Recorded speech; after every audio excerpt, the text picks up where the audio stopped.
You're listening to the PRO Media Network. The next level in entertainment.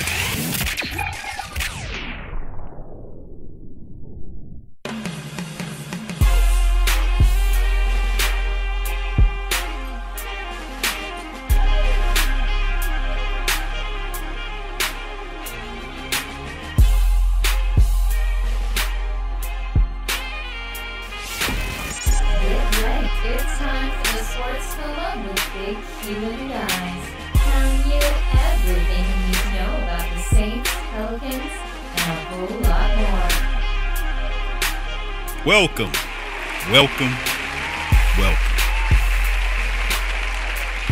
You're now rocking with the Sports Coma, Big Q and the guys. And we have intense, entertaining, educating, and enlightening sport talk from your favorite sports family. I'm Big Q, and on the line we have DC chiming on with us. What's going on, DC? The Saints is going on, man. 2 more weeks. Or maybe more like 3. And then it's for real.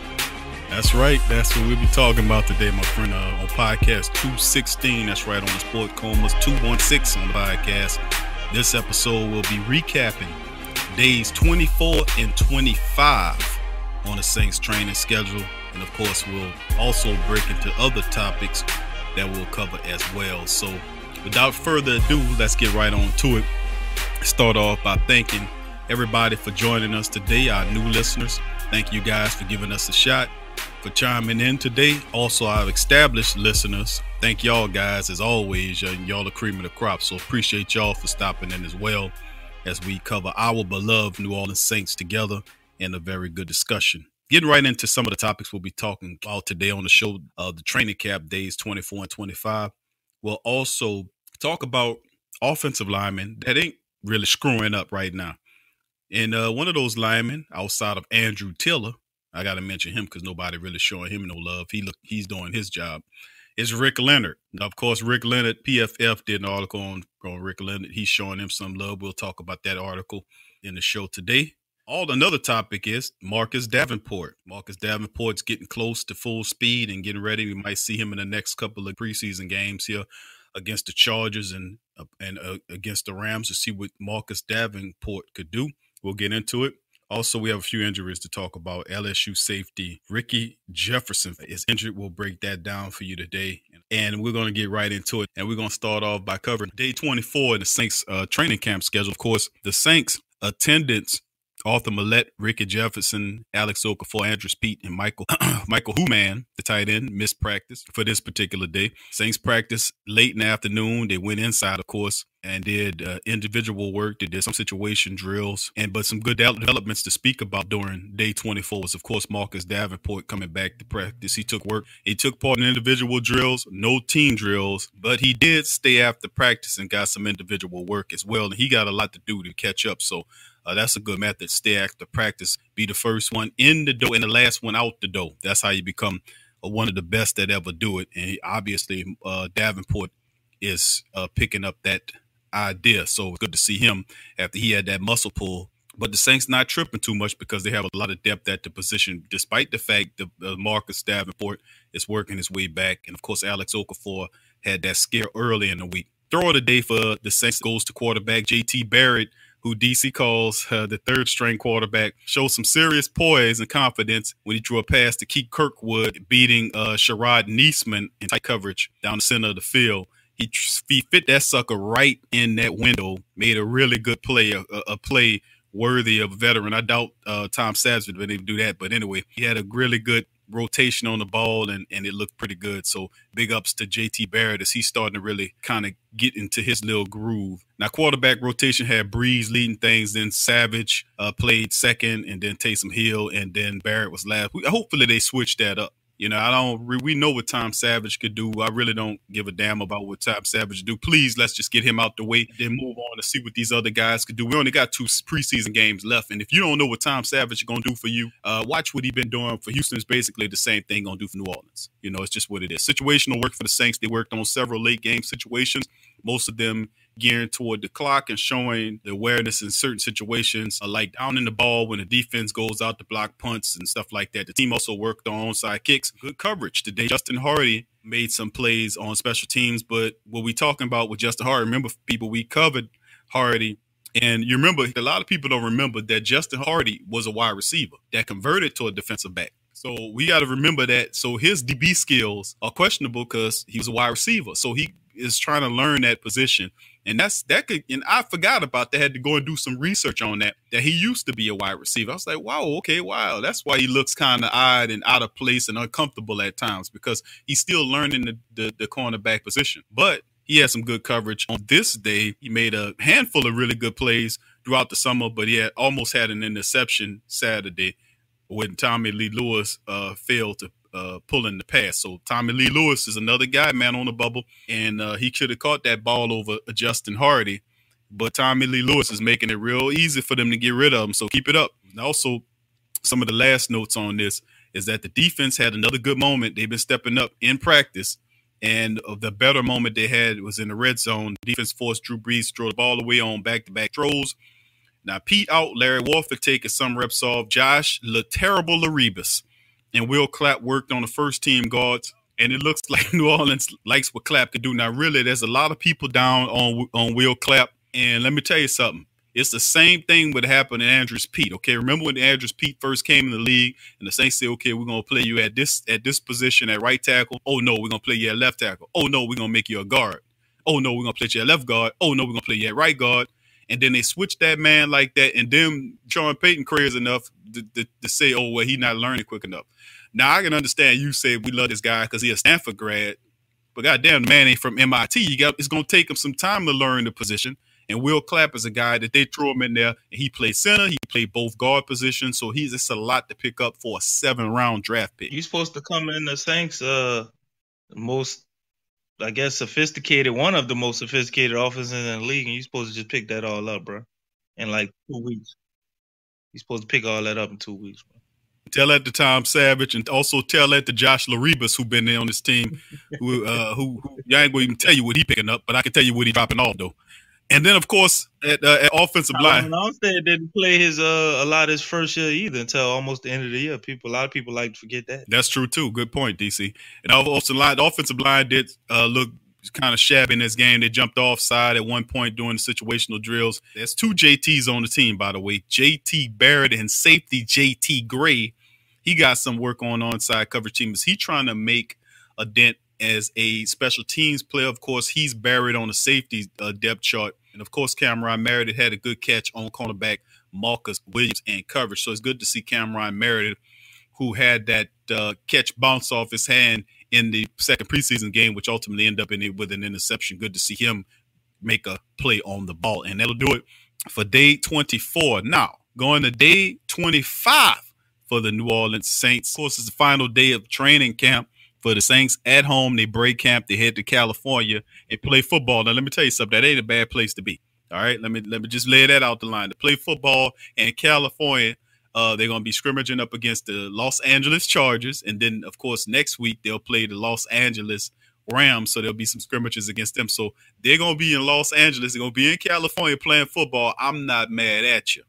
But anyway, let's cover day 25. Drew Brees, one of his happiest places to be, huh? No, he gonna be happy. Oh man, he was in San Diego, a beautiful place, by the way. So let's get right into day 25. Of course, like I said, the end of the camp. The star of the day was cornerback Marshawn Lattimore, who wanted to close camp in style. He had 2 interceptions, at least 2 of them, because it could have been more in team drills. His first pick came when covering Tegan Jr. on a deep route down the sideline. Lattimore ran stride for stride with, I would say, the fastest man on the team and made the play. So what you think about that? On the next play, Lattimore, he might have had another pick, which was given him. They say he was given 3 instead of 2, but it probably would have required, a video to make sure he made the play. He was covering Michael Thomas on the immediate route over the middle, and it looked like Thomas made the catch and was down by contact. Lattimore ripped the ball away and began running the other way. So, of course, they will have to look at the video to see if he actually got that. Was a fumble. Lattimore got a fumble, man. That's what we're going to call it. Michael Thomas don't never get a ball up. So Lattimore got a fumble. No doubt the interception came on the last split of practice with offense running 2-minute drill. Lattimore picked off Breeze. He was throwing the pass to Traquan Smith. And, of course, he picked it off from him. And, of course, another play that was good to see was Cameron Jordan. I'm about to say Cameron Meredith. There's so many Cams on the team, but the original Cam Jordan, he had a sack today. It's good to see him back at practice, by the way. And, of course, Lattimore, Traquan Smith did beat him on the deep ball on the one situation. So Lattimore had some good and bad, but more good than bad. And, of course, outside of that, Benjamin Watson has been a guy missed more than a week of practice with an injury. They didn't tell you. It's an undisclosed injury. They ain't talking about it. Looked good in his route, displaying good hands. And Ben Watson, I was critical of Ben Watson when he was here. That last year he was here before he left to go to Baltimore. I was very critical of Ben Watson. But Ben Watson is like one of them, like a fine wine to get better with age. He's in great shape. He's a steady influence. His blocking is better. He's a better catcher of the ball, in my opinion. And Ben Watson is a steady guy. He was good in one-on-one drills. Poor man's Tony Gonzalez. I ain't gonna call him all that, but his best work came during the. I said poor man. Poor man. I don't know. A half a shoe with Tony Gonzalez. I don't know. That's hard to live up. A half a shoe or a quarter of a shoe. Half a shoe? Even a quarter of a shoe of Tony Gonzalez is hard to say for some of these. I think you putting Tony Gonzalez a little like you think he Jim Brown or Barry Sanders or something. Well, I'm putting Tony Gonzalez where he belongs as the best tight end ever played the game. True right? that. He got wide receiver numbers at tight end position, so he revolutionized the game. Let's get back into Ben Watson because there's no comparison. Who else to play good at 37 though? We'll see if he can turn into 80 catch performance, but we'll see. I doubt it. 50 catches, Big Q. We don't need 80 catches. If Watson got 80 catches, something wrong, man. Somebody got hurt. Michael Thomas got hurt. It's about Josh Hill level, so that Josh Hill can get you 50. We need Josh Hill with 15. We need to put him back with 15 catches. Ben Watson had a one-handed catch on the seam route against tight coverage from rookie J.T. Gray. Of course, Watson did beat Kurt Coleman during 101s in there as well. Good, big ups to Ben Watson, the 37-year-old, continue to show them young boys, hey, man, we could play. Okay, going into some other play. Okay, besides Lattimore's play, his interceptions, Demario Davis, Double D, it continued to show up. It's almost like he was a natural. Demario Davis is a natural doing what he do. Just a simple natural. He's like the Michael Thomas of the defense. This guy just continues to always show up and do terrific work. And he showed up again with good reps while covering tight ends. He was forced to incomplete pass to Dan Arnold, who's been pretty good. So Double D has been really showing everybody what he can do. He's also provided some wake-up call to some of the running backs, Elvin Kamara and Bo Scott. He laid a hit on Kamara after he caught a short pass. He lit a defended in space, Boston Scott, which is, listen, these are speed guys, and Demario Davis is playing these guys in space. And some guys would crap their pants if they seen Elvin Kamara or Bo Scott standing in front of them, and they had to make a tackle on these guys in open space. So some of these guys would crap their pants. And one guy in particular probably would crack his pants, see something like that, would probably be Von Bell. But anyway, let's say Davis did play him in space. The rookie tried to juke him. I want to see him against Devontae Freeman. Davis barely moved as the back ran into him, showing Scott that his agility was that he has the agility to play that position. He also had a near interception while covering Ben Watson in a couple of drills, and he also had good pass coverage against Watson on an incomplete pass. So Double D showing up big time. Also on line looks in one-on-one drills. Cam Jordan had a nice outside rush against Ryan Ramczyk. She also had one in team drills, but she would likely draw a hold on Ramczyk, who tried to hold him. Of course, that Cam is the guy that has a nonstop motor. David Onyemata and Andrew Spleet split their reps against each other. Max Unger looked good, blocking against Tyler Davison. Will Clapp and a couple of other guys made tackles. It had a couple of nice blocks against Jay Bromley and Taylor Stalwart. During the team portion, El Kadeem Muhammad, a couple of guys been asking about him. A couple of people wanted to know about El Kadeem. He had a nice run stuff in the game. Trey Henderson never really beat Taron Armstead, but Henderson did make him work on a few of the matches that they were going at each other. So that's noteworthy. And of course, some other plays to talk about. Taysom Hill was the number 2 quarterback, and his best play came on a run pass option, which he kept the ball and ran for a 43-yard gain. Remember that? But he also had some defenders buy off his fake handoff. So we know the kid can run. We just need to focus on him being better in ball protection and other things like that. Now, quarterback Tom Savage was a victim of a play that looked like a combination of poor blocking and missed assignments, as 3 players, Kakaha, Von Bell, and Chris Banjo, all could have claimed to grab a sack on the play. The offense looked so bad that the coaches made them run the play again in slow motion immediately after the issue. Now, remember, that was Tom Savage running the offense. So, by the way, the first team struggled a bit running the team drills on Sunday, particularly one period. Mark Ingram and Jonathan Williams received all of the carries. The first play involving the second team defense, Kamara ran right up the gut. Should have been considered a long gain or a touchdown. Defensive back Robert Nelson had a pass breakup against Josh Huff. Savage looked a little better. Looked like a better throw could have led to a touchdown. Of course, I keep telling you about Tom Savage. Y'all gonna hear me one day. Okay, Nelson showed up good. Of course, we're talking about Rob Nelson, the safety the Saints picked up. He had one play in the game, made a couple of plays. He had one play surely wishes he could take back as he was interfered with Austin Carr on the punt just before the ball arrived. That's not smart. That'll get you cut. Will Lutz was 7 of 8 on field goals. He missed a 56-yard short and right, but he drilled a 57-yarder with plenty of distance. So Will Lutz is almost a picture of perfection. And then, of course, in attendance, Andrews Pete participated in the team drills. That's a good sign that he carried out the second preseason game. He'd be ready to go. Rookie Marcus Davenport ramped up his activity for this day. He still didn't participate in team drills, but he doing individual work on the sideline. P.J. Williams' ribs and Landon Turner's shoulder did participate, but they were on the field. Wide receiver Keith Kirkwood, cornerback Arthur Millette, and defensive end Alex Okafor and Michael Hula, Marlon Wadawoody, I'm going to just say who, man, were not on the field. They missed time. So that will do it for day number 25 of the Saints. So we about to go to our break, but when we come back, we're going to chime in and we're going to give our little recaps and takes, and DC going to chime in on day 24 and 25. Then we're going to hit our topic. So stay with us. You listen to the Sports Coma with Big Q and the guys.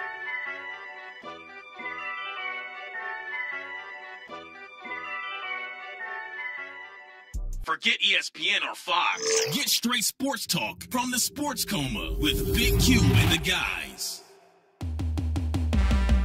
What's up, sports world? The PRO Media Network is on a mission to reach 10,000 subscribers. So besides our regular programs like the Sports Coma with Big Q and the guys, the Pelican Post Game Report, Rapid Fire TSC, and others, we will be expanding out and offering other content like movie, anime, and gaming reviews for your entertainment. So if you enjoy our content, please donate at our Patreon page. Also subscribe, comment, and share. And help the PRO Media Network reach 10,000 subs. Peace.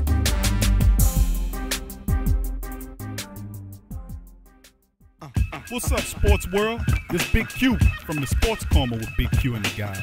Talking to you about the website, theposhlifestyle.com. That's right, poshlifestyle.com.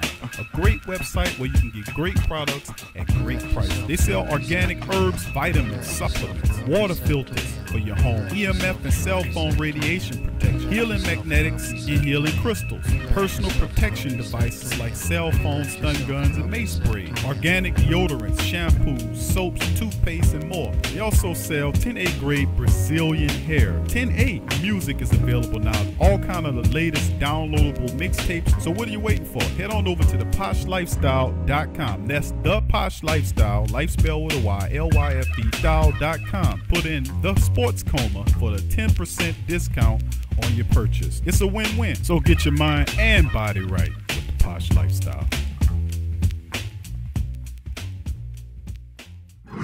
Follow the Sports Coma on Facebook, Twitter, Instagram, and YouTube.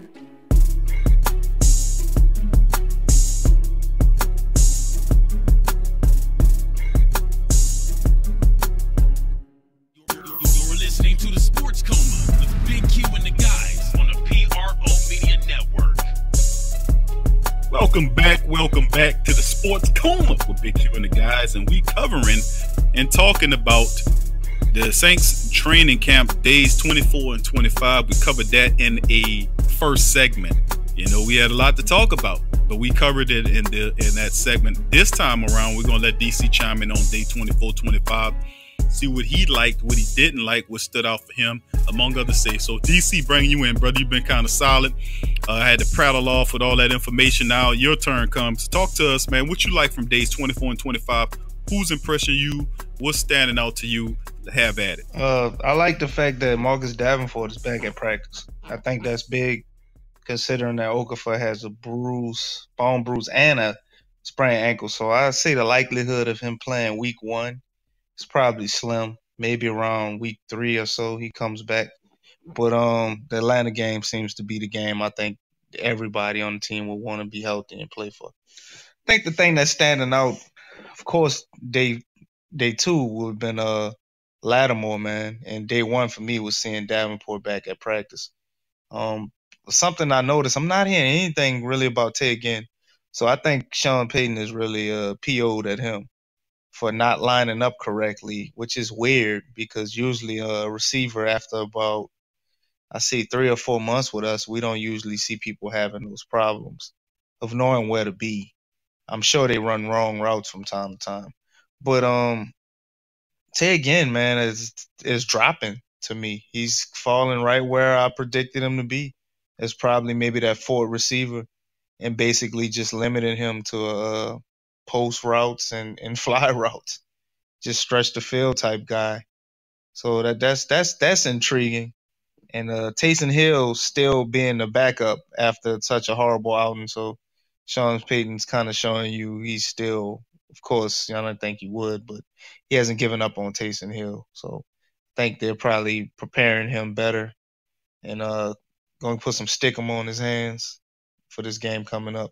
So other than that, I would say Ben Watson returning as well is another thing. And Ken Crawley keeps winding up in everybody's mouth. When I hear about a player making a catch, it's always Ken Crawley in tight coverage.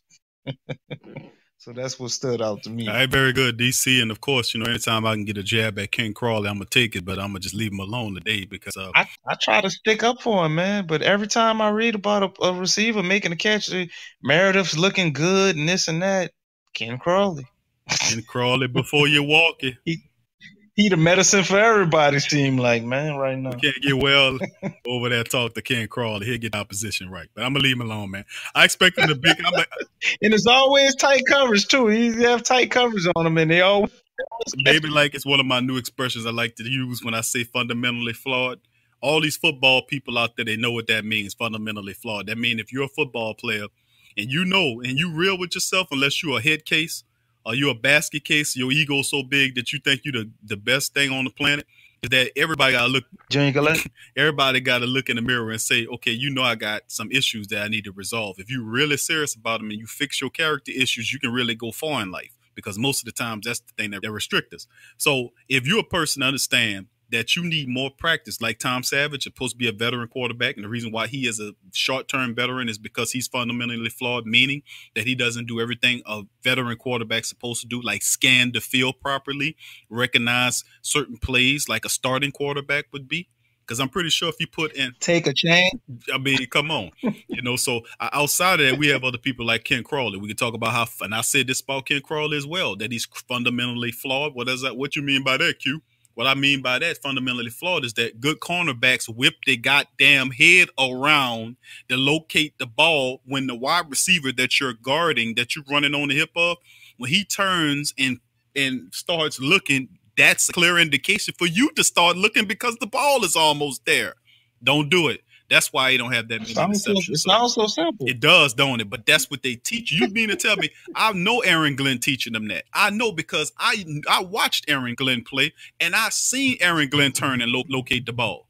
I seen him locate the ball every play. So why are you not doing it when you see if you're not smart enough to know when should I turn and face the ball? Look at the wide receiver you guarding. He gonna turn and look at the ball. Now some of them that's really good, some really good receivers. They'll turn at the last minute. They will fool you with their eyes. They're the really good ones. But the other ones, they'll telegraph it all day. But anyway. That's your Michael Thomas's and Antonio Browns of the world. They don't give you nothing. There you go. Julio Jones is good as it too. He don't give you nothing. He don't give you nothing. They fake you with their eyes, and then at the last second they turn and locate that ball. He be like, where that? That's because that's how good they are. Run the routes in their sleep, though. They run the routes with the lights off. I'm telling you, man. I'm telling you, some of those guys are that good because of practice and taking their craft super serious and working harder than the next man. That's why those guys are good. But anyway, let's go to the rest of our topics, DC, to touch on some more stuff. Good commentary on that, by the way.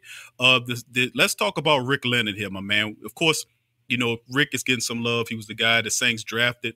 out of Florida State. A lot of people call them raw, and I'm gonna tell you something. We need to watch out anytime any scout people call our draft picks raw. The last person they called raw was David Onyemata. They called him super raw, and this guy here is now ranking 1A and 1B with Sheldon Rankins, who was a top 10 draft pick. So to me, be careful. Who's polished. Right. So I'm saying be careful and listen when outside scouts tell you that this guy is raw. They said the thing about Davenport. They said the same thing about Rick Leonard. These are raw players. Well, of course, PFF is giving Rick Leonard a lot of love. Well, you know raw spelled backwards is war. So maybe that's what they mean. They ready for war. So I'm going to take it as that because we look to be doing good with raw players. I think Davenport going to surprise some people as well, man. Everybody is all hard up on him. Oh, it's a bad draft pick. Oh, we gave up 3 draft picks, 2 draft picks for him. We gave up 1 pick, and we switched spots with our other pick.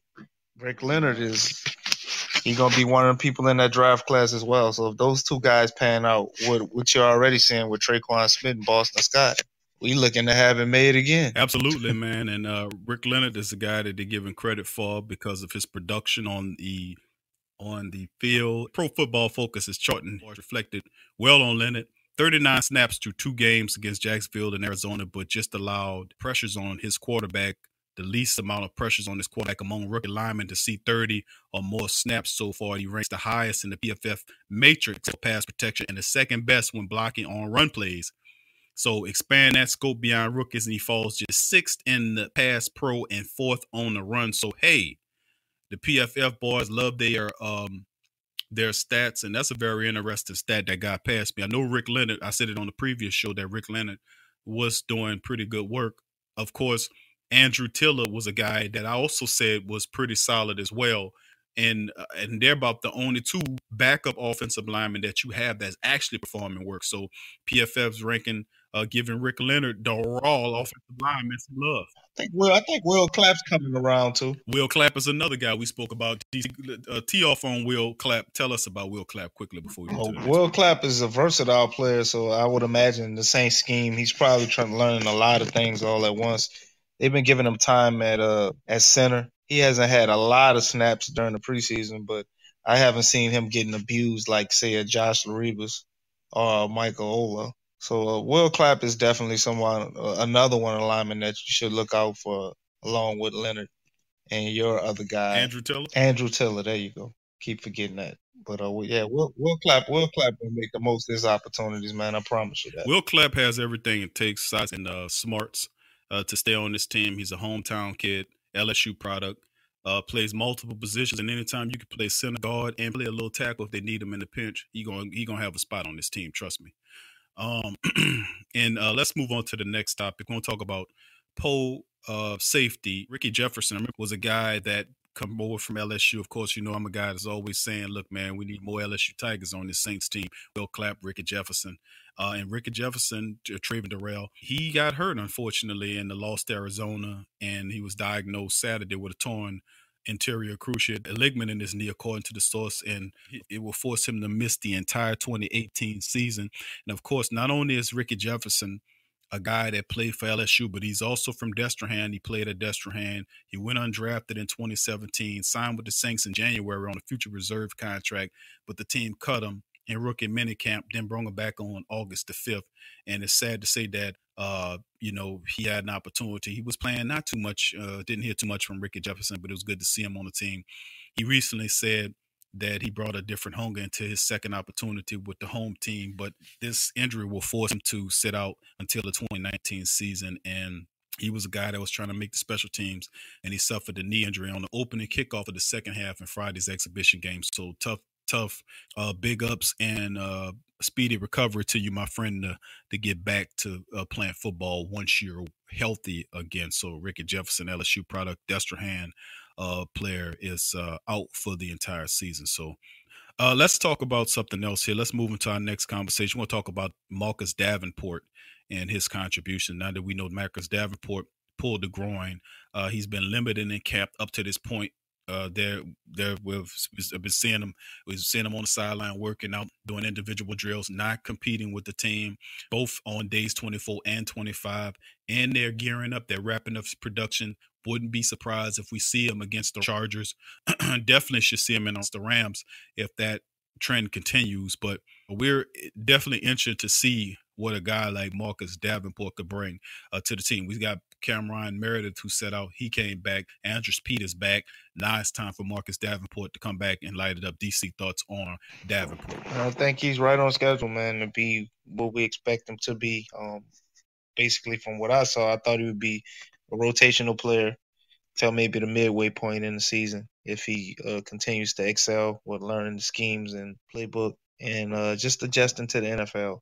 So we have Trey Hendrickson, who's been looking very well, not just pretty good. Trey Hendrickson has been looking like a starting defensive end in the NFL. So we've been blessed with depth with him, and we have Johnson, and we also have Jerome Elliott and the rest of the gang as well. So Davenport can fit right in the rotation. Ain't no telling where he's going to be on, Friday when we play. But I would say at least the second guy. I think Trey Hendrickson probably gets to start again. But it's good to see him out there, man. And I think the Saints are playing it smart by not taking a risk and trying to rush him out there, especially what would happen to Okafor. Just keep staying the course. And I like the fact that we're being patient with him because this guy has the ability to be basically a lesser version of Cam Jordan. That's how high his ceiling is. It's a similar type player. Absolutely, man. Davenport is another one of those things, those famous pros on television like to name and say raw prospects, raw this, raw that, and saying that the guy's not ready, he's going to need seasoning. But I don't trust him now when they're referring to any of our draft picks now as raw. Was Von Miller ever raw? I don't know. He should have been. Wasn't Alden Smith? Alden Smith was raw, right? Alden Smith was raw. I remember them referring to Alden Smith as raw. Yeah, he got 15 sacks raw. Yep.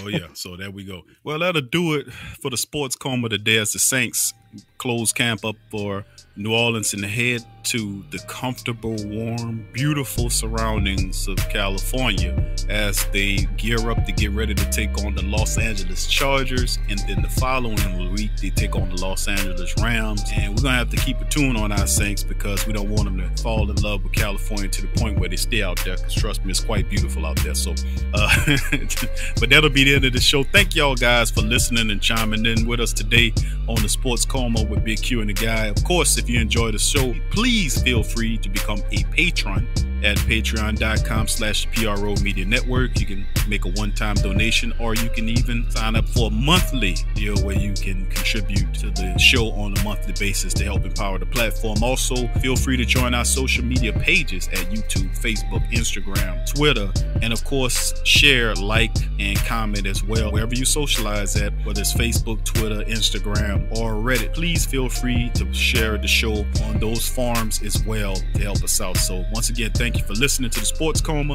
For me and DC, peace.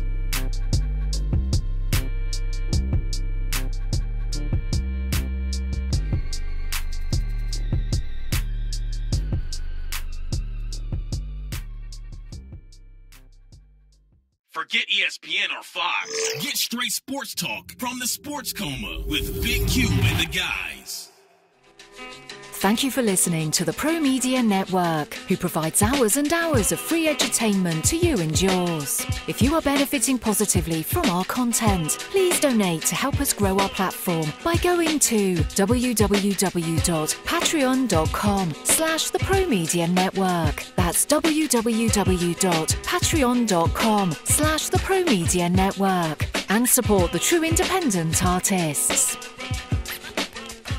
In today's world, children are bombarded with negativity on television, online, and at school. Our kids need to have a positive outlook on life and the world around them. I want to share with you a valuable resource you can use to bring positivity into your child's life. It's the new book, 101 Powerful Children Affirmations, a guide to positive child self-image, from author and dad, G.J. Barabino. This is a simple guide loaded with wonderful and inspirational affirmations designed to uplift young people's spirits. This positive and powerful children affirmational is chock full and loaded with wonderful inspirational sayings that will lift your child's self-image to whole new levels through the awesome power of spoken word. 101 Powerful Children Affirmations, a guide to positive child self-image from author and dad G.J. Barabino. Available on Amazon. Order a copy for yourself, your child's teachers, or anyone you know with children. 101 Powerful Children Affirmations, a guide to positive child self-image. Order your copy today.